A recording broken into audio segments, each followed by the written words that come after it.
What's up, guys? What I got here is the Mossberg 930. I guess they call it the Tactical. When you look up the Tactical on Gun Broker, this is the one that pops up. It's the one with the breeching end here. Done a couple of things to it since you saw it last. Still have the little saddle here for extra rounds, and that's an AK sling. But something new that I've done. Right here I have a Picatinny rail that I've put on the handguard.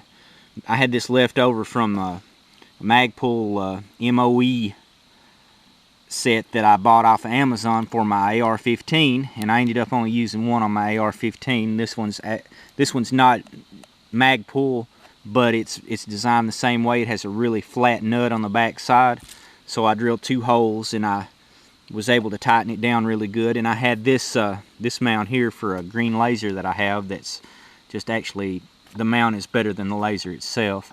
And I was able to get this little flashlight here at Walmart. This is a 200 lumen, I think it's Ozark Trail. The thing was like 15 bucks, and it's really bright. It takes AA batteries, and a plus that I was really surprised with is with the light on, how much light that it actually shines on the bead.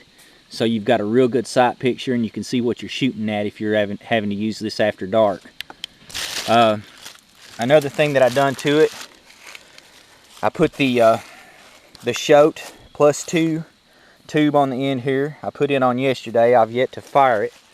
So far, with just racking the bolt, everything seems to function pretty well, but we'll know here in just a little while if everything's going to work. I'm curious too if this light will hold up. It's plenty bright, and it seems to be pretty sturdy made. I have a feeling that'll hold up to the recoil, and that's about it.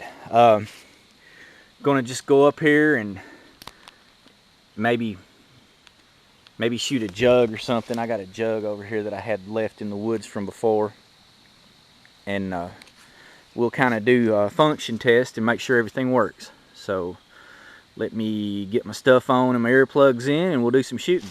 Alright guys, a couple of things I didn't mention about this.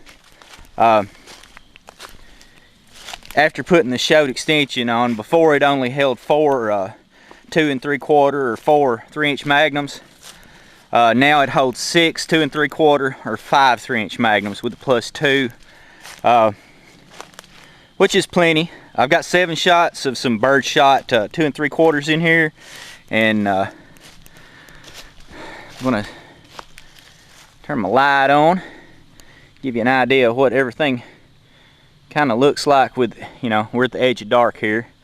So I'm kind of just holding off here, hoping that I'll hit. I got 7 shots. Maybe I'll hit something, maybe not, but mostly this is about function. So I'll try to stay in frame and try to hit something. So here we go.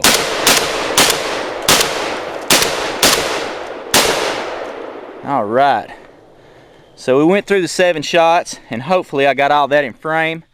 The flashlight came through, got a smoky barrel, and the Choate tube came through for me.